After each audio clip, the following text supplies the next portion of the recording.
જોગીવાડાથી બુકડી road પર બે આંખલાઓ વચ્ચે જામ્યું શિંગડા યુદ્ધ.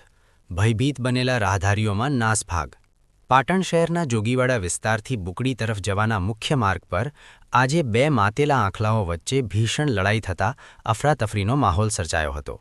લાંબા સમય સુધી ચાલેલા આ શિંગડા યુદ્ધને કારણે સ્થાનિક રહીશો અને માર્ગ પરથી પસાર થતા વાહન ચાલકો ભયભીત થયા હતા.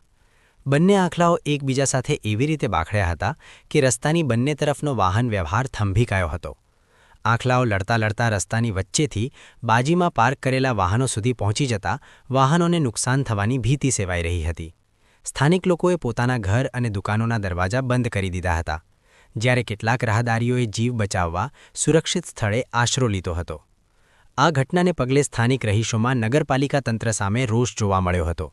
લોકોનું કહેવું છે કે શહેરના સાંકડા માર્ગો પર રખડતા ઢોરનો જમાવડો અકસ્માતને આમંત્રણ આપે છે. ખાસ કરીને ભરચક વિસ્તારોમાં જ્યારે આ પશુઓ લડતા હોય ત્યારે વૃદ્ધો અને બાળકો માટે જીવનું જોખમ ઊભું થાય છે. સ્થાનિકોએ માંગ કરી છે કે તંત્ર દ્વારા સત્વરે રખડતા પશુઓને ડબ્બે પૂરવાની કામગીરી તેજ કરવામાં આવે, જેથી ભવિષ્યમાં કોઈ મોટી જાનહાનિ નિવારી શકાય.